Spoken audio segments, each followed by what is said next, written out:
Mirë se erdhët në rubrikën Bota në 5 minuta, ku do të ndalemi tek disa nga zhvillimet më të fundit në arenën ndërkombëtare.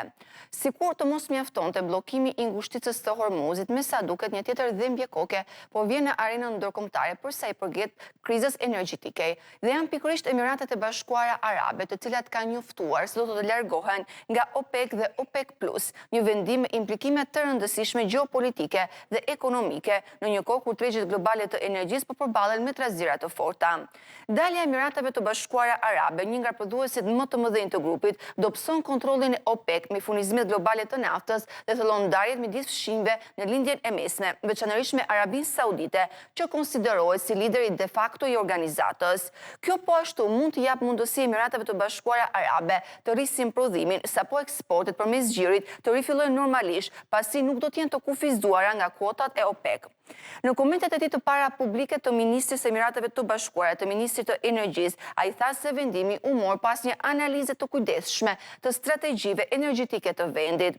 Ai shtoi se kërkesa globale për energji do të rritet, duke lënë të kuptohet se Emiratet synojnë të profitojnë nga kjo situatë. Ministri po ashtu ndër të tjera theksoi se nuk pret ndikim të madh të menjëhershëm në treg për shkak të kufizimeve tek ngushtica e Hormuzit. Prodhuesit e gjirit kanë hasur vështirësi në transportimin e naftës përmes kësaj ngushtice strategjike mes Iranit dhe Omanit, një rrugë që ku zakonisht kalon rreth 1/5 e naftës dhe gazit natyror të lëngshëm në botë për shkak të kërcënimeve dhe sulmeve iraniane kundrejt anijeve.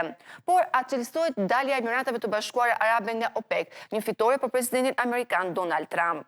Kjo dalje në fakt po komentohet nga shumë analistë një fitore për kreun e shtëpisë së bardhë, i cili më parë ka akuzuar OPEC për rritje artificiale të çmimeve të naftës. Analistët thonë se kjo mund të jetë pozitive për konsumatorët dhe ekonominë globale.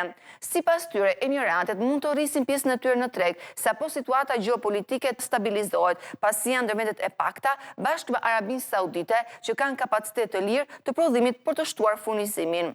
Por në përgjithësi, largimi i Emirateve të Bashkuara nga organizata OPEC jo vetëm që ndryshon ekuilibrat në tregun global të naftës, por po ashtu thellon dhe ndarjet politike, veçanërisht midis vendeve të gjirit në lindjen e mesme.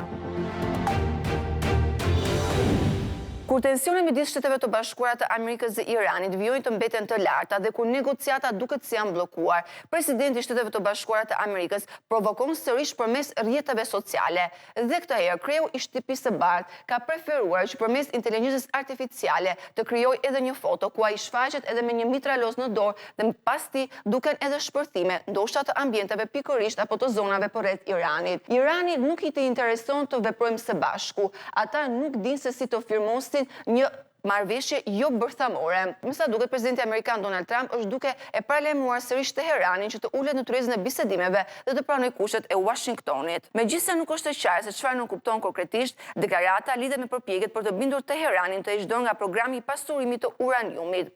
Postimi i publikuar në rrjetin social Truth Social, i krijuar me inteligjencën artificiale, ky reagim vjen në një kohë tensionesh të larta midis Washingtonit dhe Teheranit, duke shtuar edhe retorikën në prag të zhvillimeve të reja në rajon. Pa kohë më parë, presidenti amerikan Donald Trump ashtu ka anuluar dhe bisedimet e negociatave në Islamabad, të cilat pritashin të zhvillohen në fillim të kësaj jave, duke e lënë Iranin në pritje. Për më tepër, edhe në gjatë deklaratave të tij, kreu i shtëpisë së bardhë ka deklaruar se Irani i ka komunikuar Shëbaz se ndodhet në gjendje kolapsi dhe se dëshiron që Washingtoni të hapë ngushticën e Hormuzit. Nga ana tjetër, mediat ndërkombëtare, kryesisht mediat amerikane, janë duke raportuar se administrata e Trump po përgatitet për një blokadë të zgjatur ndaj Iranit. Sipas raportimit të Wall Street Journal, që citon zyrtarët amerikan, Trump u ka kërkuar ndihmësve të tij të planifikojë një strategji afatgjatë për rritjen e presionit ndaj Teheranit.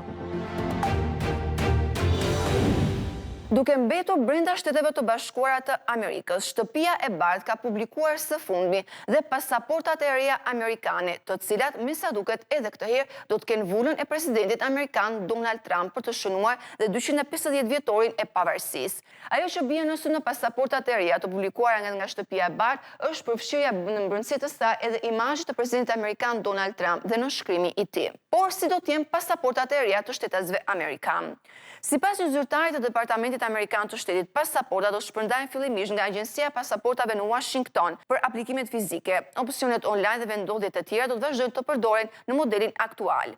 Në kopertinën e brendshme të pasaportës shfaqet fytyra dhe firma e Donald Trump me ngjyrë ari, ndërsa në pjesën e pasme do të jetë piktura deklarata e pavarësisë. Aktualisht, pasaportat amerikane përmbajnë një ilustrim të Francis Scott dhe vargje nga himni kombëtar, modeli i rishë në një ndryshim të rëndësishëm në përmbajtje dhe në simbolik. Që në momentin kur ka ardhur në krye të shtëpisë së bardhë, presidenti amerikan Donald Trump ka përdorur mënyra të ndryshme, qoftë edhe simbolike, për të treguar pushtetin e tij, jo vetëm për shtetasit amerikan, por edhe në arenën ndërkombëtare. Dhe akti më i fundit, për sa i përket pasaportave, me sa duket është një hap tjetër i kreut të shtëpisë së bardhë për të treguar fuqinë e tij globale.